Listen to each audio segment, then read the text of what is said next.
You're watching the Blockchain Interviews, hosted by Dan Weiskopf. Each episode features interviews with leading industry experts so that viewers can have a deeper understanding of today's quickly evolving blockchain marketplace.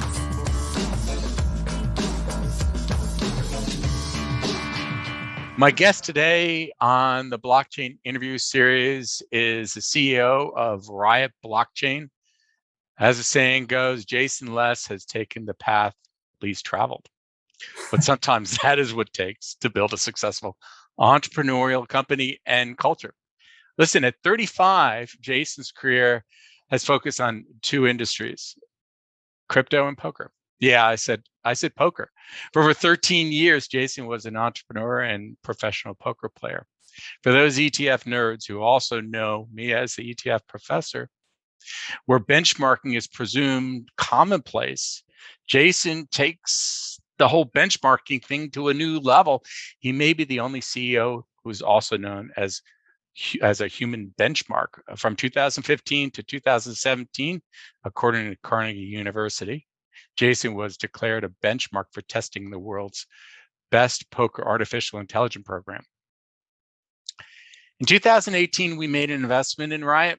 Jason back then was not the CEO, but was on the board. It's amazing, Jason, how far you've come since 2018 when I visited you in Oklahoma. Thank you again for joining us today. Talk to me a little bit about your journey here as an entrepreneur. Are you a risk taker? Yeah. Well, yeah. First off, thank you for having me. And it is amazing to think back on our history together, what Riot was, when you made that visit to our then Oklahoma facility in 2018 and where we are today. Such an amazing growth story that I'm very proud of the company for. But, as far as my background, so I basically knew my entire life I wanted to be in computer science. I was a software engineer from a very young age. I knew I wanted to go to school and study computer science. When I got to school to UC Irvine to study computer science, I immediately found the world of internet poker. And it was a time when poker was very popular in the media. A lot of people were playing, which created a lot of opportunity. And it was very intriguing to me because unlike normal gambling games where you have a house edge you are competing against, you are only competing against the other people at the table. So I had this epiphany at this young age where it was, wait, I can make money as long as I am smarter or more strategic than everyone I am playing against. And that really, pulled me in. What also pulled me in was a lot of the tools that I was learning in school with regards to math, probability, statistics, game theory, directly applied to poker as well. So while a lot of people, think of poker as a bunch of old guys smoking in a room somewhere, that Texans, boots up on the table, for me, it was a much different experience. I was a part of this new age of younger players that were really approaching the game from a math standpoint, and we were doing it online on our computers. Instead of playing 30 hands an hour in a casino, you can play 1,000 hands an hour on your computer, really reducing the variance. So that started my passion and interest in poker. That career spanned, about 13 years of playing full time. And over the course of those 13 years, I became one of the best players in the world, especially a specific form of poker called heads up, which is just one-on-one poker. And that's what I participated in the AI challenge that you mentioned. There were two different challenges where Carnegie Mellon had developed what they believed was the best poker playing artificial intelligence in the world, and they selected the best humans in the world to test that. We got them the first time; they got us the second time, and that was humanity handing the keys over to computers for that. But over the course of my poker career is when I discovered Bitcoin. A lot of people talk about Bitcoin years ago as we talk about Bitcoin today as a lot about digital gold, but years ago, a lot of people talked about it as a potential, just currency. Oh, people can use this to send money around. And for us, in especially the internet poker community, it was already a tool we were using, for commerce. It was a much better way to store money and send money around. So I was using Bitcoin in the course of being a professional poker player, depositing money on sites, taking money off, sending money to people. it was just I was my own bank, and that's why I like Bitcoin. So what really happened to me is through using Bitcoin, the interest became so overwhelming to me, and I became so passionate about it. I didn't even want to think about poker anymore because I couldn't. Can't do two things at once. You need to focus, or at least in my point of view, I want to focus on one thing and be the best at that, not try to do two. So eventually, I was like, you know what? I don't need to play poker anymore. I got myself in a good position. All I want to do is study Bitcoin full time. I had no aspirations to work in Bitcoin, to get a job, start a company. All I knew I wanted to do was study Bitcoin, do software engineering relative to Bitcoin, and be involved in mining. And through doing that, that's how I found myself suddenly on the advisory board for Riot when it launched at the end of 2017. Soon after, joined the board of directors, and over the course of serving on the board, became CEO of Riot earlier this year. Yeah. Well, interesting. Great path. Listen, there are multiple ways to approach the mining industry, right? There's hosting, there's mining direct, there's building your own facilities. You all took the position of buying this huge Whinstone facility, and I've been there. It's an amazing facility. Talk to me a little bit about what that acquisition did for you guys, because it was so transformable, right? And then let's get a little personal and why the management team seems to be living together.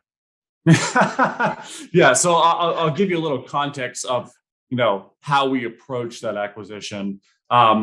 We were in that Oklahoma City facility that you visited through the start of 2020.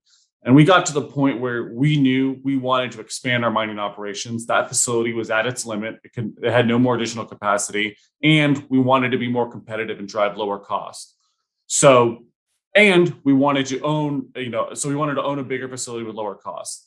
Because that's not something that, you can just pick up out of the rough, something you find on the street. We needed a solution while we were doing that search. So we started ordering an enormous amount of S19s, an industry-leading fleet of miners, and we were deploying those at CoinMint, which was a third-party hosting provider for us. And through 2020, we were evaluating the whole landscape. We worked very closely, our advisory group, XMS Capital. They assisted us, evaluating these options, using their network to see what type of infrastructure opportunities Riot had. We were looking for infrastructure opportunities because we wanted to own our own destiny. We wanted to take further control of our supply stack. We wanted to have the ability to expand, and we wanted to have a very, very low cost of production. Through the course of that journey, we eventually came across Whinstone. And I remember meeting that team the first time, showing up that site and being introduced to these guys. And I could just feel the energy and passion they had for what they did. It was not only, first off, just pulling up to that site, I was amazed at the scope and scale of what was going on there compared to other mining facilities I'd seen. And then meeting these guys, and it was just kind of, I think, an instant click between our two teams. We knew that we were both very passionate about what we were doing. We were bringing the more, I think, specific Bitcoin and mining itself side, and these guys were bringing the infrastructure side to the story. And together, we all felt that we would have such a powerful team to really drive the expansion of our mining operations and deploy all of these miners that we've have on order with purchase agreements through Bitmain. So, and you touched on them living in the same house together. To me, that's part of the appeal. Like, these guys moved here. They're not from Rockdale, Texas. They all moved there, and they said, we want to build this thing. We want to make ourselves a part of this community. We want to employ for the community. We want to give back to the community, and we want to live here. And I think, the way they describe themselves is the Silicon Valley, that show, the version of Rockdale, Texas, 4 guys living in a house, making it happen. And through doing that, they've generated such incredible results. That facility, what you saw, what we've shown in pictures, was just an empty lot of dirt, actually a forest, in January 2020. They showed up to build the facility. It was a forest. Over the next 6-12 months, they built the single largest Bitcoin mining facility in North America. They cleared that out and just entered in on an incredible development schedule that now that Riot has acquired Whinstone, we are continuing even further with an additional 400 megawatts, 4 buildings we're building on top of that. So very exciting team, very incredible team that they've built out there, and what we believe is truly a world-class facility. And it's all pretty transparent online. You can see the whole thing getting built. It's super cool. Yeah, I love that. Chad Harris, the CEO of Whinstone. If you guys follow him on Twitter, follow him on LinkedIn.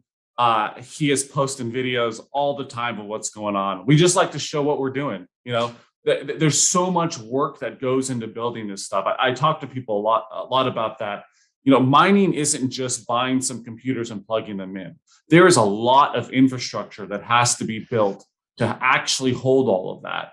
And there's a lot that goes into before you even get to the racks that you're plugging miners into. And they're building these facilities from the ground up. So Chad and the Whinstone team being on social media, sharing what they're doing, I love to see it. I look forward to those videos every day.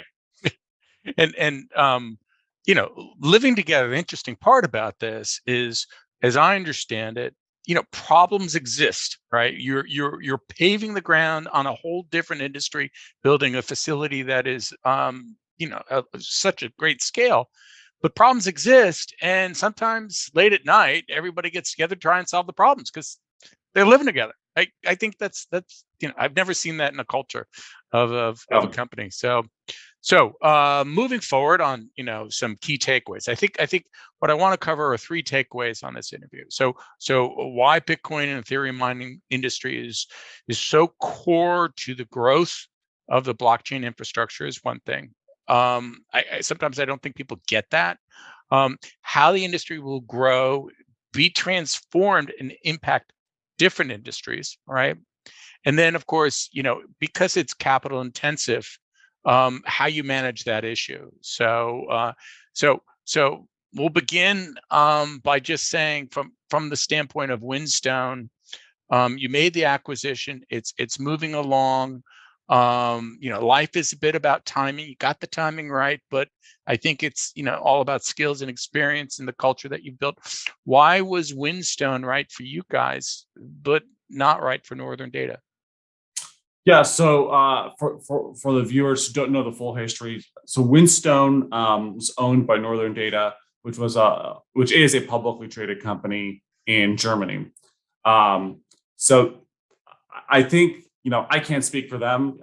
They have their own reasons. They're a European company. This was a US-based operations. They have a lot of focus in not just Bitcoin, but they do a lot of high-performance computing as well. They work on building out data centers with, you know, large GPU clusters to support initiatives outside of just Bitcoin.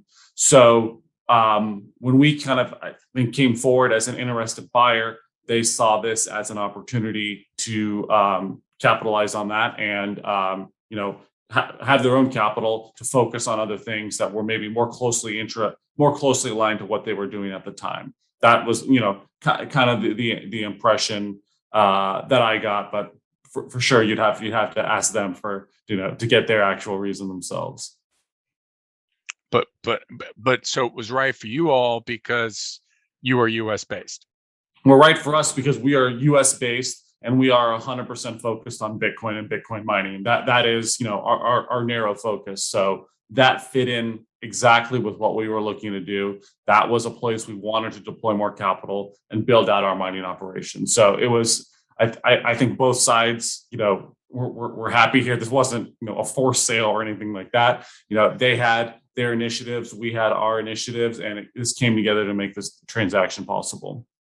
So coming back to, you know, Bitcoin, I guess, you know, and I think of Bitcoin and Ethereum as together as one common industry, crypto in terms of mining, exactly. But you've got a focus, right? Your focus is strictly on Bitcoin, not Ethereum. So speak to me a little bit about how the mining industry works as both a choice between mining just Bitcoin or a choice between having the flexibility to do both, and how you're handling that issue. Yeah, so these two things, Bitcoin and Ethereum require two different sets of infrastructure. Bitcoin is done through specific pieces of hardware designed for mining Bitcoin called ASICs, application specific integrated circuits. Ethereum is a combination. They do have some ASICs now, but it primarily is GPU driven. So, purchasing these arrays of GPUs to be focused on that can specifically run the Ethereum mining algorithm. So if you want the option to do both, you have to procure two different sets of infrastructure.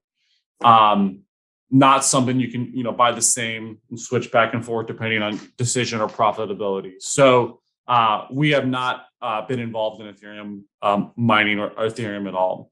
From our perspective, we are focused on specifically Bitcoin. We believe in Bitcoin and the opportunity that Bitcoin has for the future. We look at Bitcoin as digital gold, as having so many transformative properties that are really reshaping how the whole world now looks at money and what the future world's financial system might look like. So that is the system, that is the architecture that we are focused on supporting. So not involved in Ethereum at all, just focused on procuring Bitcoin mining hardware and the infrastructure to deploy that Bitcoin mining hardware and holding the Bitcoin that we mine through mining. So there could not be a real possibility of you ever staking Ethereum on the side? Not for us. Okay. I understand the interest some people have in Ethereum. I just have a different point of view. I think Bitcoin is the king, if you will. I think it is the dominant cryptocurrency, not only just by market cap, but all the properties that make it valuable. The fair launch that it had, the decentralized network that it has, the open system that it has, the fact that any individual in the world can download the Bitcoin core software and validate and verify that blockchain for itself. That's, to me, is what makes a strong peer-to-peer network, is what gives a cryptocurrency value. So we are believers in Bitcoin, and that's going to remain the cryptocurrency we're focused on. Yeah, that's interesting. When I was speaking to Michael Saylor and I asked him that question, he said, if you want diversification, go elsewhere. And that's kind of what you're saying too. And that's fine. That's you know what your mandate is, you know what you're good at, and you're going to run with it. So I've got to ask the question about consolidation in the industry. Do you see the industry in general, meaning Bitcoin and Ethereum or just crypto in general, seeing some consolidation in the future? And what would be your? I'm asking a professional poker player. What would be your strategy in that? It's funny because we're actually going in the opposite direction of consolidation right now, right? Like, I mean, every week it seems like you hear about a new company that's announcing they're going to be going public. Like, so many new mining companies coming to the forefront, so many going public, reverse mergers, IPOs, SPACs, like it's all over the place. So definitely increasing the number of firms more so than consolidating right now. As far as the future goes, I do think one of the things that's great about Bitcoin, like we just touched on, is the system is so open and accessible to everyone. No matter what, I believe individuals will always be able to mine Bitcoin. They're always going to be able to be a part of that consensus system. I think when you look at the landscape of the very large miners, I do expect that in the future there will have to be some sort of consolidation, because I think there will be groups of miners that become better at certain things than the other, and they become more powerful combined than they are in part. Someone might have access to a bunch of low-cost electricity, but maybe they don't have all the miners they need to fill that. While there may be another company that has all the miners, but they don't have that access to that type of infrastructure. And way to look at that, you could look at the Riot Whinstone transaction like that. We had the fleet of miners, we didn't have the infrastructure. That's how that came together. So I can see that happening in the future with the growing array of new miners out there that are being publicly traded. And I think there's other reasons that could drive that as well. management teams that work well together, geographical locations. There's two guys across the street from each other in, I don't know, Kentucky. Maybe they see the greater efficiencies they have together than apart. So I do think that, especially when you see what we're seeing right now, which is the start of so many companies, that things eventually come back around. So, you asked what my strategy is. My strategy, I think it's simply to stay the course on what we're doing. We have set an incredible expansion schedule. We are growing what is already the single largest facility in North America to over double that size.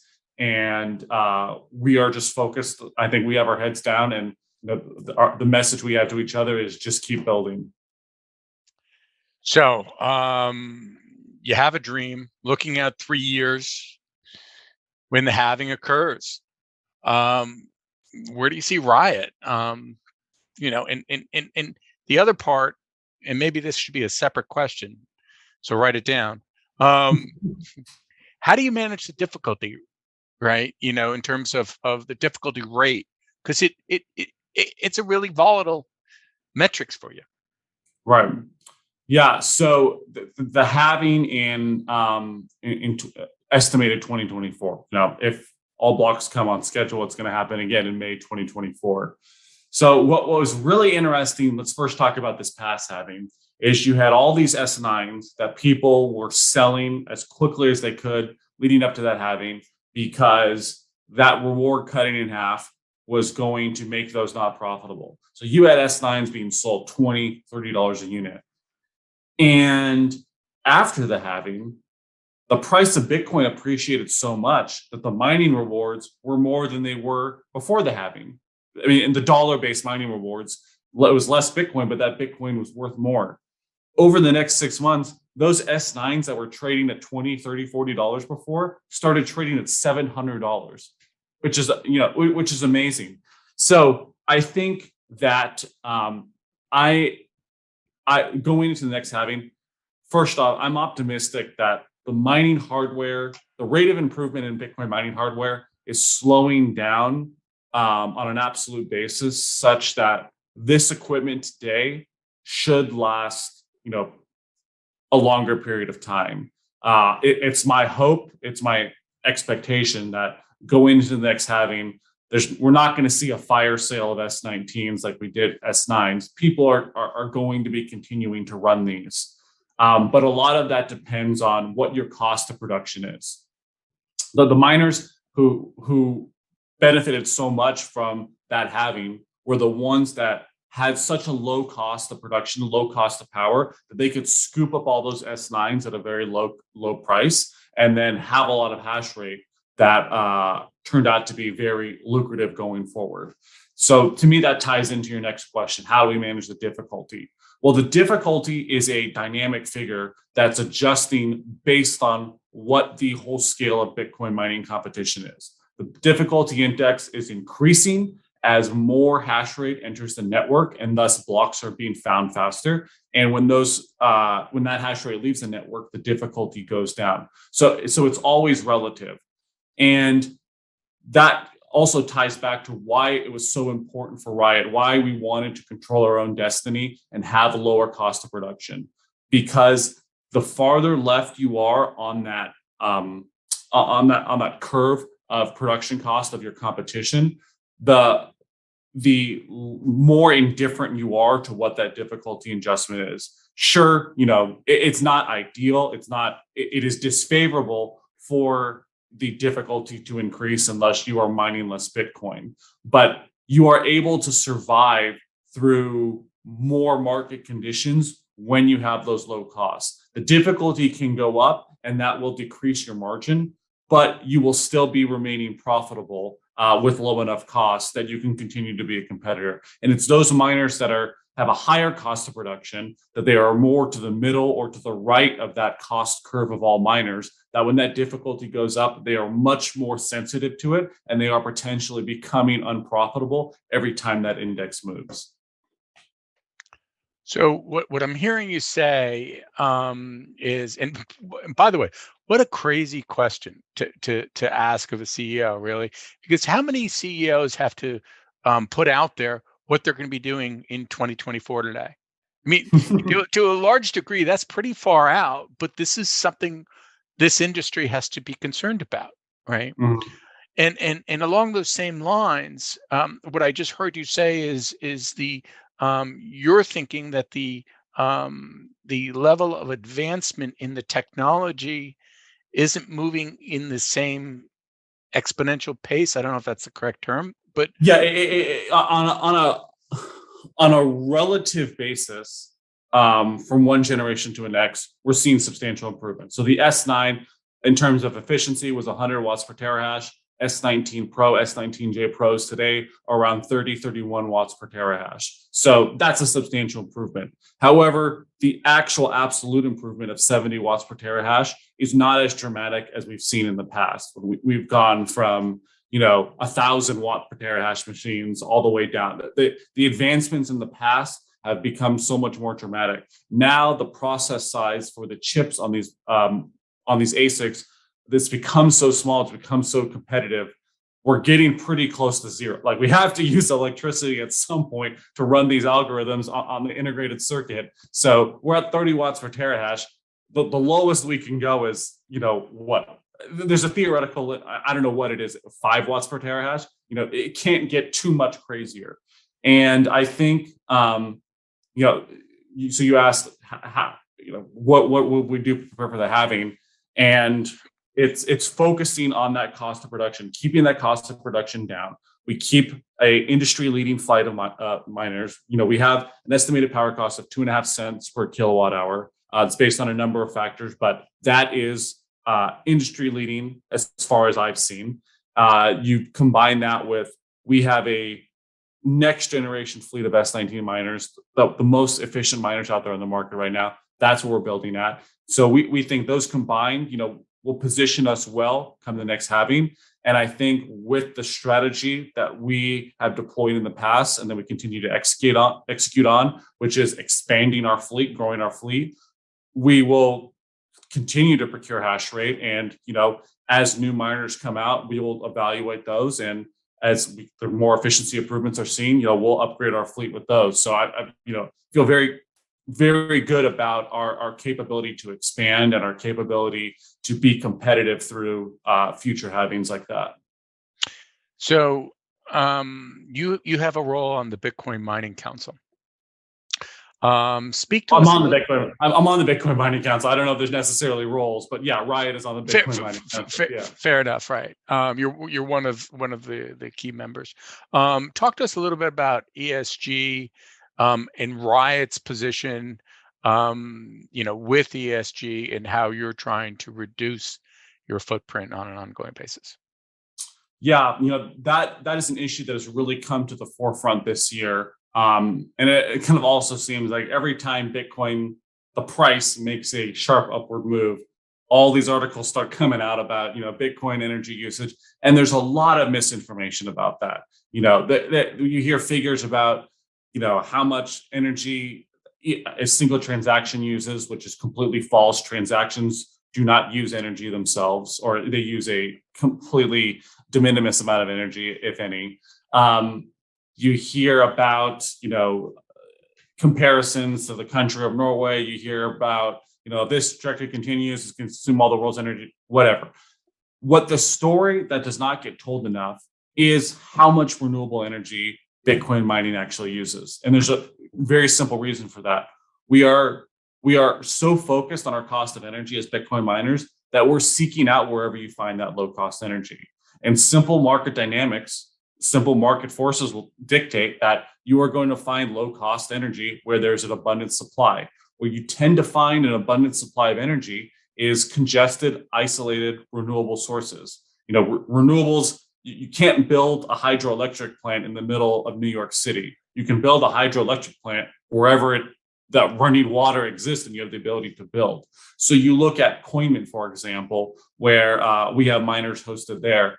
That facility is 90% plus hydroelectric powered because Bitcoin miners are indifferent to where they're located. They just go where that power cost is. It doesn't matter. We don't need to be near all sorts of things, wherever that power is, Bitcoin miners will go. And you see that example replicated all over the world. And the result is Bitcoin mining uses more renewable energy on average than any other major industry. And the Bitcoin Mining Council, the idea was there's a lot of misinformation about mining and its energy use out there. We kind of need to put our heads together and give some information so the market, so the world kind of knows what the reality is around Bitcoin mining and its relationship with energy. And I think we've been successful in, combining our data and reinforcing a few facts. One, Bitcoin mining uses about 0.2% of the world's energy. It is not a big use of energy in the world. And for that amount of energy it uses, it creates an open, free monetary system that is changing the world. That's a pretty good value to me. Beyond that, about 1/3 of all the energy that is produced is wasted. It's a staggering figure when I first saw that. 1/3 of all of the world's energy is wasted because there's not a buyer for that energy. It gets lost in transmission. It's just the type of inefficiencies that created. So of that, Bitcoin mining is capturing a piece of that. That's what you should think of Bitcoin mining's energy use. It's finding unused energy or surplus energy and coming at it. It's not showing up and taking it away from someone who would otherwise be buying it. So getting those figures out there, and then finally getting out trying to update what Bitcoin mining renewable generation mix-up actually is. And the last quarterly report the Bitcoin Mining Council put out, I believe the estimate was about 56% renewable energy powered for Bitcoin mining worldwide was the estimate. And that is just so far beyond what so many other major industries are.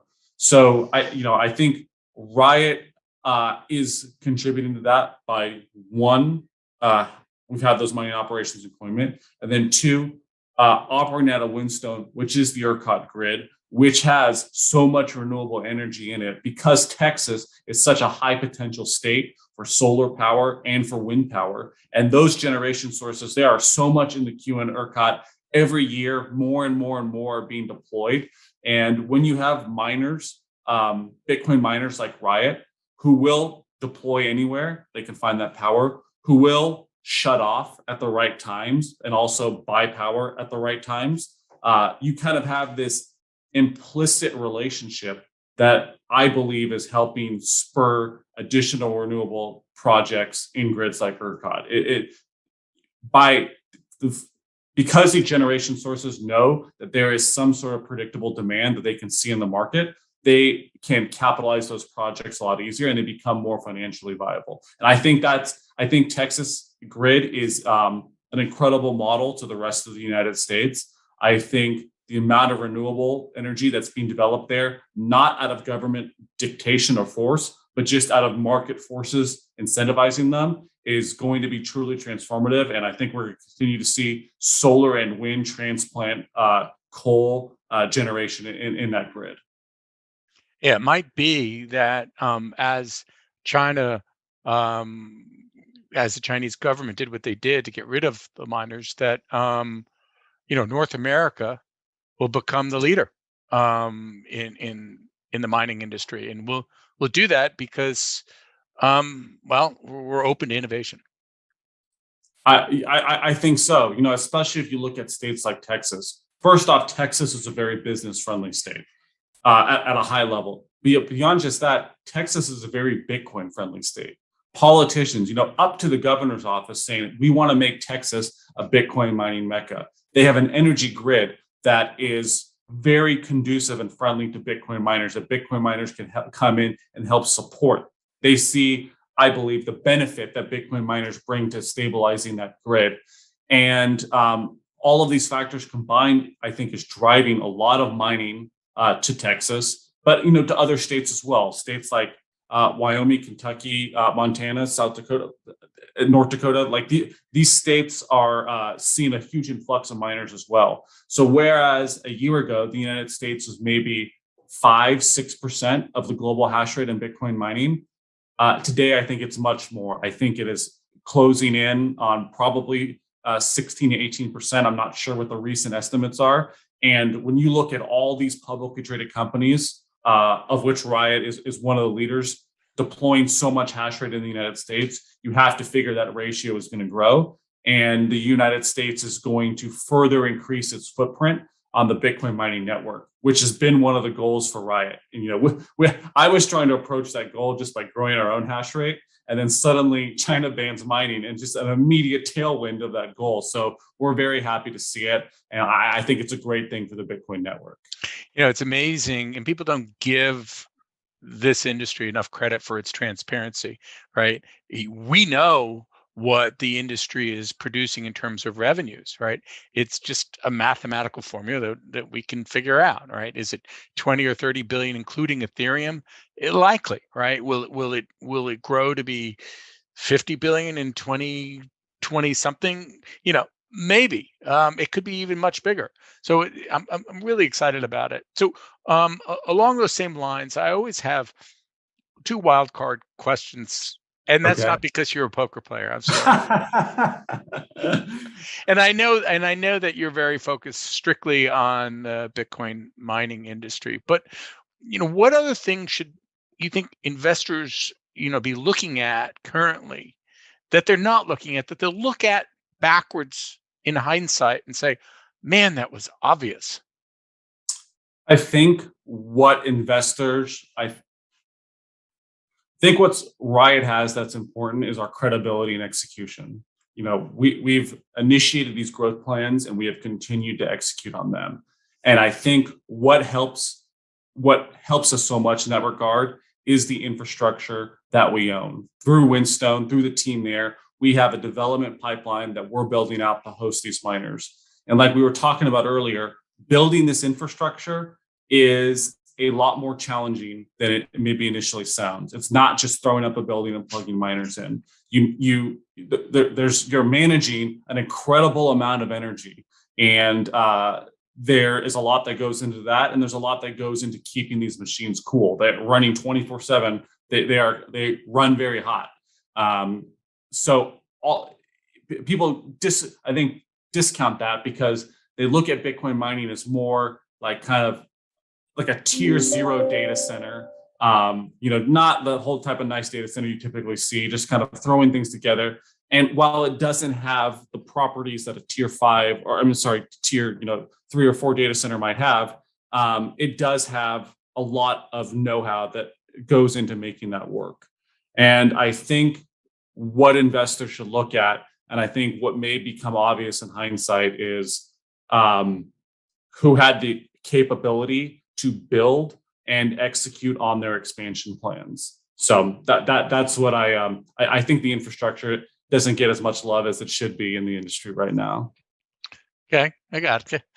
So the other question that I always ask is eliminating the financial services industry, because that always seems to be everybody's answer. Which industry will be most affected by the blockchain? When you take out financial services. Yeah. I mean, it could be utilities, by the way. People don't even talk about that, right? Insurance, healthcare.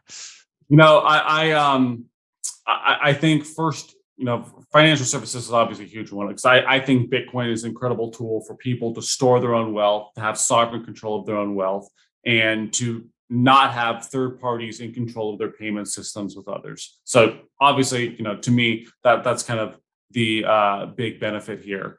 But I think Bitcoin mining, so as an extension of Bitcoin, really does have the opportunity to have a huge impact in the energy industries. I do believe that we will see more generators, energy generation sources, energy companies getting involved in Bitcoin mining when they kind of understand this is a great tool for us to use. How I talk about Bitcoin miners finding surplus energy.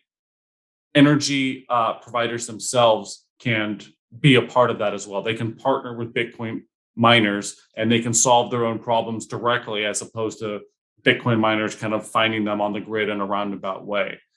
And additionally, I think Bitcoin has the opportunity to provide a pretty incredible environmental impact through natural gas flaring. There's a lot of Bitcoin mining companies out there now that are focused on taking flared methane gas from natural gas production and converting that to energy in Bitcoin mining. Kind of same ties back to what we talked about earlier about Bitcoin miners being indifferent to where they locate. You can take a container of Bitcoin miners, you can go out on an oil field somewhere and you can capture some flared wasted methane that's there and you can turn that into energy. And as Bitcoin proliferates and thus Bitcoin mining proliferates, I think you can see more and more miners doing that.